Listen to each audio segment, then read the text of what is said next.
Manchester United 3, Arsenal 1. Come on! Where did that come from? I tell you where that came from. That came straight from the brain of Erik ten Hag. That's where that came from. How much credit does this guy deserve? You look at the reaction. Look at the reaction of how bad we were in the opening 2 games of the season. The game against Brighton, we were miles off it. The game against Brentford, we were even further off it. And since then, somehow, some way, he has managed to do what other managers haven't been able to do for the last 6, 7, 8 years. And that's galvanise a group of players that don't want to run. We've seen it again today. This is becoming regular. He's getting this group of players to want to compete. He said it in his programme notes before the game. The reason behind this recent winning run of Manchester United is that they're trying. They're giving 100%. They're contributing. Now, obviously, players have come in and that's made us a lot better. We'll go through them individually, but think of the goals today that we scored. Anthony, on his debut, home debut, Premier League debut, Manchester United debut. We saw why we have bought Anthony today. I've said it so many times recently, but he offers us balance. He's a left-footed right winger. He's got the ability to cut inside. He's got pace. He's got that little bit of flair. He's got the X factor that some of the other players don't have, in particular on the left-hand side. He offers us something different. And was he perfect today? No, I'm not sure he was fully fit. Came off after 60 minutes, but he got a goal. He contributed, and that was excellent as well. Marcus Rashford. Marcus Rashford.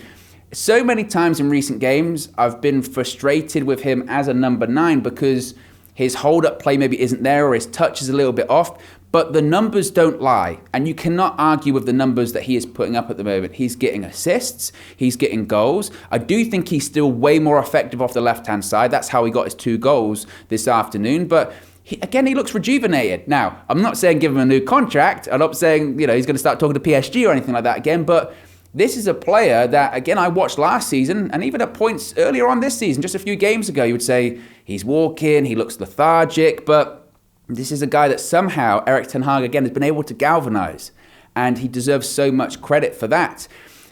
Talk about individual players as well. Christian Erickson. Christian Erickson might be the best bit of business that any Premier League club has done this summer. And by that I mean a free transfer that some people wanted to doubt because of what happened to him at the Euros last year. And I've said it a million times, why would you let that define a player of the quality of Christian Erickson? Don't let that define his ability. Let performances like today or performances like Leicester define his ability, because he's a world-class football player. And the passes that he's able to do, the ability, the range of passing that he has is incredible. Finding those passes round corners where you don't think that pass is even there. He starts moves. A couple of the goals he squares it to Marcus Rashford. He's done more running than any other Manchester United midfielder this season. And you can see already after 6 games, he's vital. He is vital to us. He's hardly ever injured, and he looks like a player that we've been missing for so long. Not since someone like Michael Carrick. We had a player that can dictate the tempo, that can find difficult passes, that can start moves that people can't really pick up. Because remember as well, not only was he picking up passes today, he followed Martin Odegaard around the entire pitch, because he's exactly the same thing that Christian Erickson is to us. He's Arsenal's playmaker, and he managed to follow him around the pitch and largely keep him quiet. Now, Arsenal fans might talk about the VAR decision. They might talk about the first goal that got ruled out. It was justifiably ruled out, it must be said. I think the referee also, for our first goal, played advantage, which he did well. Look, the officiating, that's a separate video. I could talk about VAR and referees in the Premier League for 24 hours, and we don't need to, but we need to get that fixed. But I thought the referee, in terms of the VAR, eventually got it right, even though that first decision was ludicrous. But I do look at a Manchester United side now, and there does feel like a togetherness. There does feel like there is something building. Is Manchester United perfect? No, we're not perfect. And make no mistake, Arsenal did play the better football, you could argue, today. But one thing I would say, and I would push back on, is that whilst Arsenal might have played better football, they had more of the ball, did they threaten Manchester United? The answer is no.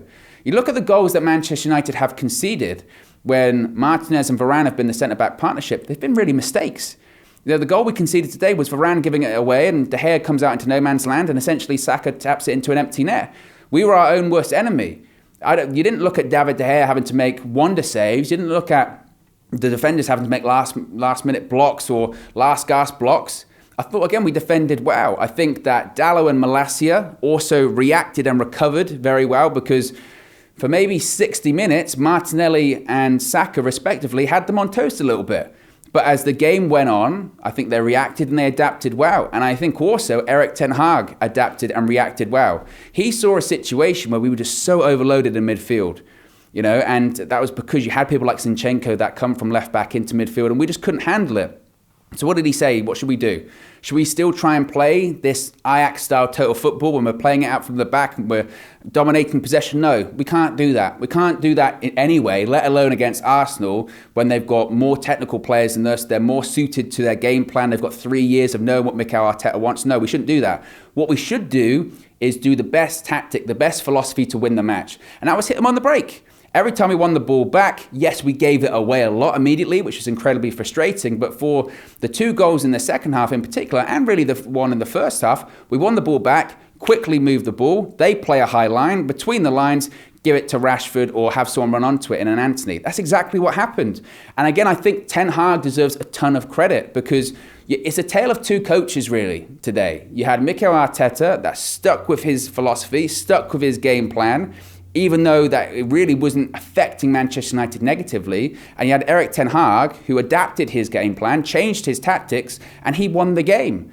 And now this Arsenal side that was meant to be undefeatable, now this Arsenal side that had won 5 Premier League games in a row, now this Arsenal side that was going to defeat everyone, their first big test, they failed. Manchester United have won 4 games in a row, 3 points off them now. I'm not saying United are going to win the league or anything like that, but I would also say that maybe we need to be a bit more positive about Manchester United at the moment. Are we the finished article? Of course we're not the finished article. But we have a coach here, and we've had a transfer window that's been largely positive. And it does feel like, certainly, that something is building. I think that, you look at people like Scott McTominay. A big thing that the We Talk Ajax guys said to us was that Erik ten Hag can get the most out of players you never expect. Or you never think he can't make that player better. Marcus Rashford, Scott McTominay is great examples of that. I'm not saying McTominay's keeping Casemiro out the side. I don't think that's actually possible. And there will come a time where Casemiro is starting over Scott McTominay. But at the moment, you can't argue with the performances. Remember last year when Harry Maguire said, I don't look at the results, or I don't look at the stats, I look at performances. You can look at results and performances at the moment for Manchester United. They're both positive. And we've won games recently, granted at home, but we've won games recently against Liverpool and Arsenal that going into the game, I'm not sure that I was totally positive, or I'm not sure that I totally knew what to expect. We talk about tests for Arsenal. Tests for Manchester United, we've started to pass them. And as I mentioned at the beginning of the video, I think Erik ten Hag just deserves a ton of credit for being able to really galvanise a group of players that last year didn't want to run. Now they're outrunning teams. So if you haven't bought in to what Erik ten Hag is offering, now we should, because the future's positive at Manchester United, and long may it continue.